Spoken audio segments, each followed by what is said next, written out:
looking for some benefits? Welcome to the first, and probably only care-lot speed dating eve. We're all really glad that so many people showed up. Normally, there wouldn't be that much interest in a dating event hosted by tweens. But if there's one thing we can always rely on, it's people being down bad. They'll take anything if it means they get a tiny chance to score. Just don't listen to them fools, y'all. Unlike them, I don't know that it ain't a good business practice to tell your customers the uncomfortable truth. Is this thing here gonna go anywhere? Or are we just gonna spend this evening listening to three little kids acting all snarky towards us? Well, if that's what you're into. Of course, that was only a joke. Robotus has thankfully found a way to let go of his worrisome obsession with pedo jokes. And as a result, the three of us are not part of this event. We're simply hosting it. Great. And what the fuck am I then doing here? Might as well go home then. Oh right, I'm not into kids anymore. I need to remember that. So, how exactly is this gonna go now? Are we getting, like, numbers assigned to, or, anything? Oh nah, we don't need none of that shit. Since we pride ourselves with being a progressive club, clearly reflected on the three of us sharing a polyamorous relationship, we aren't making any of that kind of restrictions. Or rulings. So in other words, you're basically gonna go sit down wherever you like. And anyone is gonna sit across you. When the bell rings, one of you moves on until you meet again. Then it's the other one's turn to move. Wow, thanks for that thorough description. I really had no idea how a normal fucking speed date would work until a little kid explained it to me. Hey, I'd be careful with that attitude, man. Nobody likes sarcasm. Well, that is a blatant lie. Correction, no one likes sarcasm towards themselves. Better? Yeah, I can live with that. Hey, is this thing gonna start any time this evening? Yeah. All right.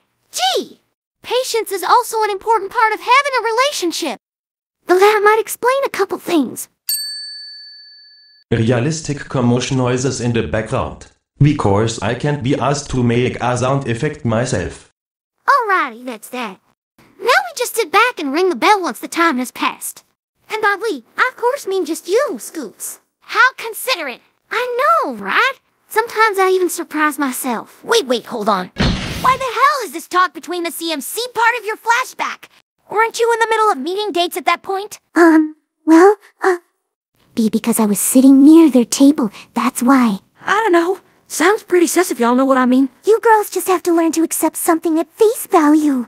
What use is this constant questioning shit? How about pointing out logical flaws and inconsistencies? Look, Robotus wanted to include the human crusaders. That's the real reason. There. Happy now? Not really. Well, I don't care at this point. Just shut up and listen. No! Apple Bloom! What the hell were you thinking telling everyone that us three were dating? I know. Why not? Because we aren't. You just fucking lied them straight in their face. And didn't even bat an eye. That's some alarming sociopath shit. Man, you'll need to take a chill pill. Everyone lies in business to promote themselves. It's called marketing. While we're at the topic of business, can I ask you something? What's up with this dating event anyways? For what reason would we be hosting something like this? Well, ain't that obvious? We need to get our cutie marks. Our what? You do realize that we're not the pony versions, do you? We don't have cutie marks. I know, and that's what I am to change. I mean, why else would we be named the Cutie Mark Crusaders in this world if we weren't destined to achieve what no human has accomplished before? Wow, you sound like you're actually serious about this. Let me ask you this. If our pony versions needed to have a specific episode written for them in order to finally get their fucking cutie marks, then what chance do we have? Shush, Scootaloo. We don't want to destroy the viewer's illusions. Robotus never openly stated that the Crusaders didn't actually manage to get their marks and had to have the platinum pulled for them. To be fair, though, anyone with fucking eyes in their head could have noticed that.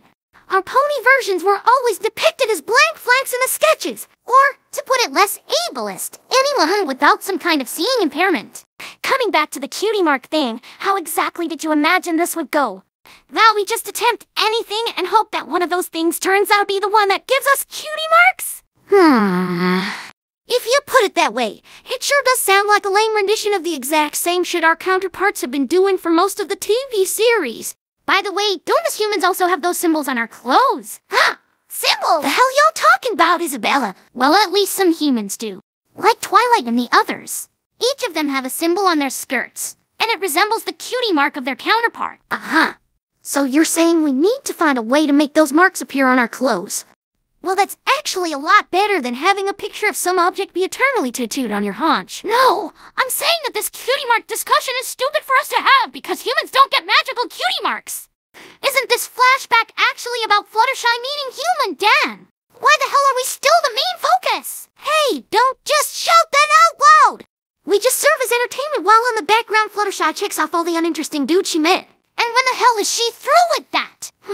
From the looks of it, just now. Good, thank God. I'm getting tired of having to push this fucking button all the time. Seriously?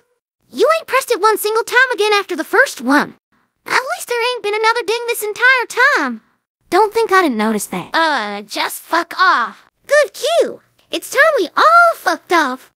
And that's it for our part in this sketch. Good night, yo. Au revoir. Not you too. Holy shit! With everyone I met up until now, you get the impression that you're the only decent person in this entire fucking town. Oh, why thank you. Dan. By your way of just taking my words and using them to compliment yourself, I can imagine that you're a real treasure as well. Well, I just imagine that any other kind of response would have gone right over your head. Or rather bounced off of it, seeing how big and inflated it apparently is. That's coming from the right person. Have you looked at your own proportions, girl? Your head is almost as big as your entire torso, and don't get me started on those huge-ass eyeballs. It's called cartoon style. And if you had ever once taken a look in the mirror, you'd notice that you're no different. But judging by your general looks, you never took a second look at yourself for years. If you knew who the hell I was, you wouldn't dare speak to me this way. Fluttershy. Dumb name. The same goes for you, Dan. Lame name. Didn't you say that you and Dan were getting along fine?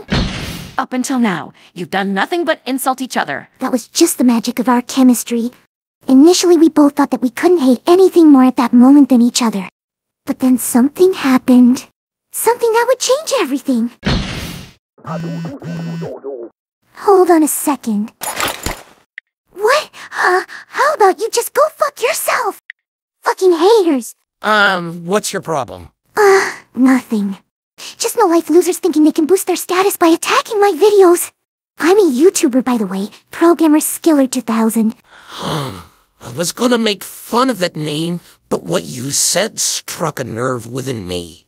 I can totally relate. To what? Having to deal with pathetic and needlessly hostile assholes all the time. You can't imagine the amount of times people thought they had the right to talk smack at me for no reason. Like, Dan, you can't swear revenge on an entire state. Dan, you can't threaten to burn down a restaurant. Dan, you can't just attempt to ruin a wedding. Well, guess what? I can. I can do whatever I want. This is a free country. Fucking right it is. And the internet is a space for free expression. Then how dare these fuckers attempt to ruin my success? I mean, have you read the shit? Playing Among Us in 2022. How about you try a more relevant game like Gartic Phone? Or Phasmophobia?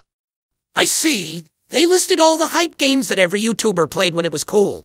And then dropped them to be forgotten forever once their hype died out. Where do these people take the gall to say stuff like that when they themselves don't have any videos on their channels? Not to mention their subscribers. If you're beneath the 50s, you ain't even fit to speak to me. Well, that's haters for you. Their lives are so empty and pathetic, they need to grasp anything to make themselves feel better. And it's always tempting to attack those who are far beyond your level. It gives them the illusion that they could reach us. But the worst part is, most other people don't realize the outrage this pathetic display is. All my friends just play it down and tell me to suck it up because it actually isn't that important. Almost sounds like you and I share the same friends. I cannot even recall how often I got told to just let something go. But I'm not built like that. When I get disrespected, I intend to set things right. That's a good call, Dan. 'Cause I'm here for this exact reason, to set things right. The details of that don't need to concern you, but I view it as quite lucky that the two of us met. Same. It's not often that I find a kindred soul who shares my values. Which is the reason I forgive you the way you talked to me at the beginning. Since I now know that you're just like me, and you don't accept shit from nobody, I can respect that you stood up to me. Just don't mess it up again. Trust me, you don't want to have me as an enemy. I'll remember that. Now, since this is a dating thing and I did come here to meet someone to be with, how about we get to know each other? Well, there's not really that much to tell about me. I honestly have no idea what to tell you. We can start basic if you want. Like, you're clearly human for starters. Yeah, though most people rather call me a jerk. But yes, I'm just a guy trying to make his way through life. The only noteworthy thing is that I seem to always draw on all kinds of dickheads who want to needlessly make it harder for me. You know the kind, who annoy me with little shit I couldn't care less about, who tell me to not think so highly of myself. Seriously, who are they to tell me that? Honestly, I understand that feeling a lot. In my friend group, I am always the one edging on with the unwanted opinion. But instead of questioning whether it's them who are wrong, all they do is make fun of me all the time. Tell me about it. But the worst is when they try to wrap their shit up in kind words and so-called well-intentioned advice. Like they believe I wouldn't see through that shit. Well, in that regard, I can at least say that my friends are always honest with me. They act like assholes non-stop, but at least they don't insult me by acting all nice. That honestly sounds even worse. Trust me, it is. But if I'm completely honest, there is one thing about me that basically no one knows. Because I never was stupid enough to tell anyone. But with me, you think you can risk being that stupid? No, it's just that I feel like you won't be telling anyone about this. Except for my friends. At the latest, when they see this flashback, they'll know. Fine. As long as they keep their yaps shut. Now, the thing about me is, I'm a fan of an animated series. The one from Equestria to be exact. Really? Wow, I wouldn't have guessed that. How come? I don't know, I guess I just like to sit down sometimes and watch some silly pony tunes to distract me from all the shit around me. For these short 20 minutes, I almost forget how much I hate everything. I see. While I myself never really got into watching it, I was too busy starring in the spin-off movies. Real subtle brag. Then I can imagine you weren't all too thrilled when the show ended. It wasn't really to my liking, to say the least. But luckily I didn't even have to call Hasbro and threaten arson on their studios, because a few months back I suddenly found that I had a folder on my computer that said MLP Season 10. And when I opened it, it actually contained exactly that. 26 new episodes. That must be the ones your counterpart in Equestria filmed. But how on earth did you get a copy of that? Well, that's pretty simple. My counterpart had it, and therefore logically, I had it too. I don't think that's how this counterpart stuff works. I still got the season though. Can't deny that. Want to watch an episode? I've got them all here on my phone. Are you sure there's enough time for that? I mean, this was originally meant to be speed dating. Though we've been sitting here for definitely more than 1 minute. Who cares? It's just Robotus logic. So you in? I've already picked my favorite. I'm sure you'll like it.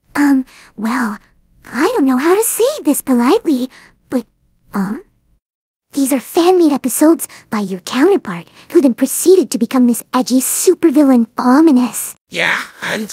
Those episodes have got to be pure cringe. Well, I mean, sure. But they are premium cringe. So bad that you just have to love it. Basically like the later half of Friendship is Magic. Wow, sick burn. So, how about it? You know what? Why not? Let's watch it. Cool. Here we go. I can't believe it. You can run faster than me? I guess so. What about it? You have beaten me in a race. That means we can't be friends anymore. You're right. Now comes my favorite part. You were my arch enemy.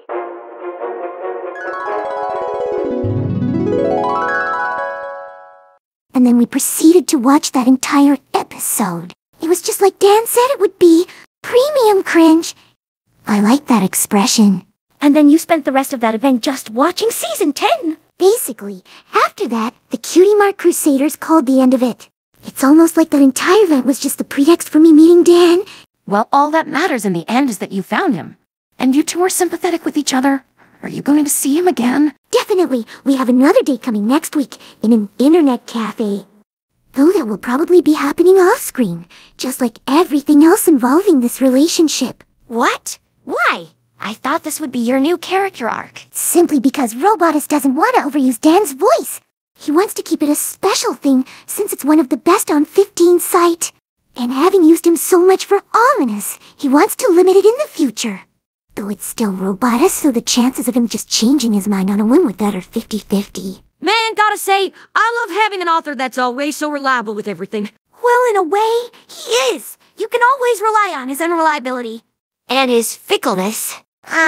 Isn't that basically the same word, Twilight? How should I know? Robotus just Googled it because he wanted me to say something smart. If he really wanted you to say something smart, you would have said goodbye to the viewers.